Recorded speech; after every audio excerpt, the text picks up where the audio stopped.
সিরাজ আইয়ারের প্রেমে হাবুডুবু খাচ্ছেন বলিউডের মডেল ড্যান্সার অভিনেত্রী রিয়াটেন রোলস। সিরাজ আইয়ার আইপিএল 2025 সালে পাঞ্জাবের তরফ থেকে ক্রিকেট খেলে পাঞ্জাবের দলকে এসে ফাইনাল হতে নিয়ে সিরাজ আইয়ার 2025 সালে 263 রান করেছে, কিন্তু তার দল ফাইনালে গিয়েও হেরে গেছে।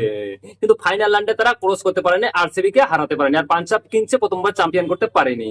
কিন্তু কিন্তু কিন্তু কলকাতা দল থেকে 2024-এ যাওয়ার পর থেকে সেই চ্যাম্পিয়ন করেছিল কলকাতাকে, কিন্তু পাঞ্জাবকে চ্যাম্পিয়ন করতে পারলো না এবং ফাইনাল ম্যাচে গিয়ে হেরে গেল। সিরাজ আইয়ারের অসাধারণ ফর্ম ছিল 2025 সালে, তার ফর্ম দেখে ইডেন রোলস তার প্রেমে পড়ে গিয়েছে গুরু। ইডেন রোলস সিরাজ আইয়ারের প্রেমে এতটাই পাগল হয়ে গেছে যা বলার কথা না। মন থেকে সে নাকি সিরাজ আইয়ারকে স্বামী হিসেবে মেনে নিয়েছে, আর সিরাজ আইয়ারের 2 সন্তানের মা হতে চায়, তা বলবো না। সে এখন ভাবতে পারছো তোমরা যে জলপানে কতদূর এগিয়ে গেছে। এক সাক্ষাৎকারে ইডেন রোলস নিজে জানিয়েছেন যে এতটাই আমি তার প্রেমে পড়ে গিয়েছি, আমি মন থেকে স্বামী হিসেবে তাকে আইয়ারকে মেনে নিয়েছি। সিরাজ আইয়ারের খেলা থেকে আমি মুক্ত হয়ে গেছি এবং তাকে ছাড়া আমার মন আর একটুও ভালো লাগে না। এরকম ভাবে এক সাক্ষাৎকারে ইন্টারভিউ দিয়েছিলেন ইডেন রোলস। আমরা যদি ইডেন রোলস কে না চিনি তো সেটা অনেকে বলে দিচ্ছে যে ইডেন রোলস কে, আবার কোথা থেকে আসছে এবং তার কি করে। চলো জানি।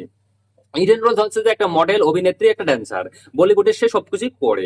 তার রিয়াল নেম হচ্ছে ইডেন রোলস, তার ডাক নাম হচ্ছে বারবি। সে জন্মগ্রহণ করেছে দুবাইতে। তার জন্ম তারিখ হচ্ছে 20 আগস্ট 1998। যখন 20 বছর তার বয়স ছিল তখন দুবাই ছেড়ে সে ইন্ডিয়াতে চলে আসে এবং বলিউডে সে সুযোগ পেয়েছিল প্রথমবার। সে একটা ওয়েব সিরিজ করেছিল, তার নাম হচ্ছে গন্দিবাগ। সেই ওয়েব সিরিজটা প্রথমবার সে করেছিল 20 বছর বয়সে। সেটা বোম্বাইয়ে যখন এসেছিল, পা রেখেছিল বোম্বাইয়ে, এবং সেখান থেকে তখন থেকে ভাই নিরাধার কাজ করেছে। এখন 2025 চলছে এবং সিরাজ আইয়ারের খেলা থেকে সে নাকি অনেকটা মুক্ত হয়ে গেছে, সিরাজ আইয়ারের প্রেমে পড়ে গেছে। এবং এক সাক্ষাৎকারে সে নিজেই এগুলো কথা জানিয়েছিল সিরাজ আইয়ারের সম্বন্ধে। সিরাজ আইয়ার এই কথাটা আদাও কি জানে না সেটা বলতে পারছি না। হ্যাঁ, কিন্তু কিন্তু ভাই এক সাক্ষাৎকারে ইডেন রোলস অভিনেত্রী সে নিজেই জানিয়েছিল সিরাজ আইয়ারকে সে তো কতটা পছন্দ করে এবং মন থেকে নাকি তাকে স্বামী হিসেবে মেনে গেছে। ভাই এইরকম কপাল আমাদের না হয় কেন? ভাই মানুষকে মানুষ মন থেকে স্বামী হিসেবে মেনে না, আমাদের এইরকম কপাল না হয় কেন?